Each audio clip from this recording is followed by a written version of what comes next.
নগাঁৱত ৫,০০০ শিল্পীয়ে গালে মানুহে মানুহৰ বাবে। অসম চৰকাৰৰ সাংস্কৃতিক পৰিক্ৰমা বিভাগৰ নিৰ্দেশনামৰ্মে সমগ্ৰ ৰাজ্যৰ লগতে নগাঁও জিলাতো ভাৰতৰত্ন সুধাকণ্ঠ ডক্টৰ ভূপেন হাজৰিকাদেৱৰ ১৪০০তম মৃত্যু দিৱস জিলা প্ৰশাসনৰ উদ্যোগত আজি নেহেৰুবালি বাকৰিত ১১ বজাত উদযাপন কৰা হৈছে। ৫,০০০কৈ শিল্পী, ছাত্ৰ-ছাত্ৰী আৰু ৰাইজে একেলগ হৈ গালে মানুহে মানুহৰ বাবে। নগাঁও জিলা প্ৰশাসনৰ উদ্যোগত আজি দিনজোৰা কাৰ্যসূচীৰে ভাৰতৰত্ন সুধাকণ্ঠ ডক্টৰ ভূপেন হাজৰিকাদেৱৰ ১৪০ মৃত্যু দিৱস উদযাপন কৰা হয়। আজি এই অনুষ্ঠানত মুখ্য অতিথি হিচাপে উপস্থিত থাকে স্বাস্থ্যমন্ত্ৰী কেশৱ মহন্ত, নগাঁও বটদ্ৰৱা সমষ্টিৰ বিধায়ক ৰূপক শৰ্মা, চামগুৰি সমষ্টিৰ বিধায়ক দীপ্লুৰঞ্জন শৰ্মা, বিশিষ্ট ব্যক্তিসকলৰ লগতে নগাঁও জিলা আয়ুক্ত দেৱাশিষ শৰ্মা।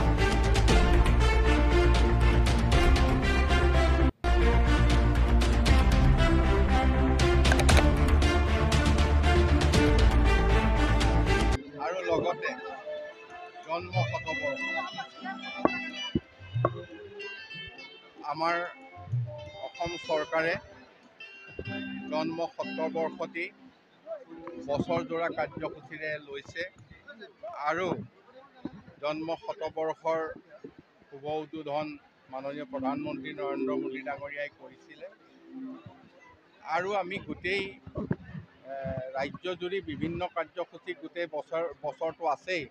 তাৰ বাদেও আমাৰ ওচৰৰ ৰাজ্য অৰুণাচল, মেঘালয়, বম্বে, দিল্লী, কলিকতা সকলোকে আমাৰ জন্ম শতবৰ্ষ উদযাপনৰ বছৰজোৰা কাৰ্যসূচী লৈছোঁ আৰু তাৰ মাজতে আমাৰ এই ৪৪ মৃত্যুবাৰ্ষিকী। গতিকে যিজন ব্যক্তিৰ জাতিটোলৈ যিখিনি দি গ'ল,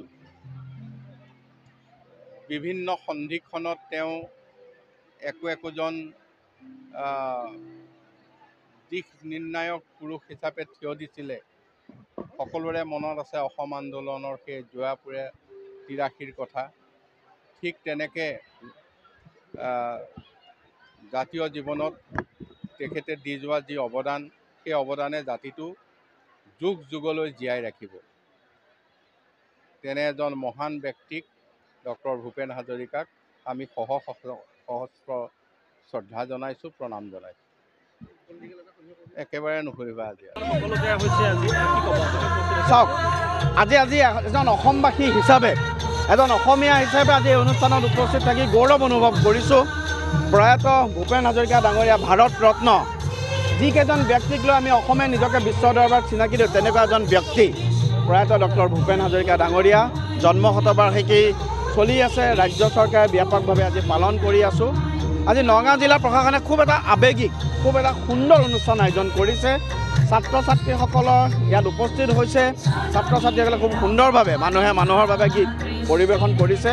মই নগাঁও জিলা প্ৰশাসন, নগাঁওবাসীৰ ৰাইজক ধন্যবাদ জ্ঞাপন কৰাৰ লগতে মই ভাবোঁ যে আমি অনাগত সময়তো ছাত্ৰ ছাত্ৰীসকলৰ মাজত প্ৰয়াত ভূপেন হাজৰিকা ডাঙৰীয়াৰ আদৰ্শ আজি সদায় চিৰকাললৈ আমি অনন্তকাললৈ আমি প্ৰবাহমান কৰি ৰাখিব পাৰোঁ, তাৰ কাৰণে আমি প্ৰচেষ্টা চলাই যাব লাগিব।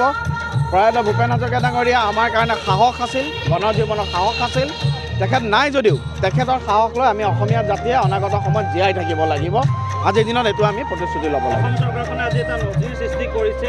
বহাগ বিহু অনুষ্ঠানত প্ৰথম দিনাখন ভূপেন হাজৰিকা দিৱসৰ লগত সংগতি ৰাখি অনুষ্ঠান আয়োজন কৰিব লাগিব। চাওক, আমি এটা কথাই কৈছোঁ যে মাননীয় মুখ্যমন্ত্ৰী ডক্টৰ হিমন্ত বিশ্ব শৰ্মা ডাঙৰীয়াৰ নেতৃত্বত বিশেষকৈ মই ভাবোঁ যে আমাৰ যুৱ প্ৰজন্মৰ মাজত আমাৰ যিসকল বীৰ পুৰুষ আছে, যিসকল আমাৰ জাতীয় আৱেগৰ, যিসকল আমাৰ মহাপুৰুষ, তেওঁলোকক আমি চিনাকি কৰি দিব লাগিব আমাৰ যুৱ প্ৰজন্মৰ মাজত। আজি তাৰ কাৰণে আমি বিহু নৃত্যক বিশ্ব দৰবাৰত লৈ গৈছোঁ, ঝুমুৰক লৈ গৈছোঁ, বাগৰুম্বাক লৈ, লাচিত বৰফুকনৰ পৰা আৰম্ভ কৰি আজি জুবিন গাৰ্গ, আজি আমাৰ ভূপেন হাজৰিকা ডাঙৰীয়া বা আজি আমাৰ সকলোৰে হিয়াৰ নামতো প্ৰয়াত জুবিন গাৰ্গ ডাঙৰীয়াকো লৈ আমাৰ সকলোৰে যিটো আৱেগ, সেই আৱেগক সংগবদ্ধ কৰি তেওঁলোকৰ আদৰ্শ, তেওঁলোকৰ সংস্কৃতিৰে আমি যাতে অসমক অনন্তকাললৈ প্ৰবাহমান কৰি ৰাখিব পাৰোঁ, তাৰ কাৰণে মুখ্যমন্ত্ৰী ডাঙৰীয়াৰ এই প্ৰচেষ্টা, সমগ্ৰ অসমবাসীৰ ৰাইজে প্ৰচেষ্টাক আশীৰ্বাদ জনাইছে।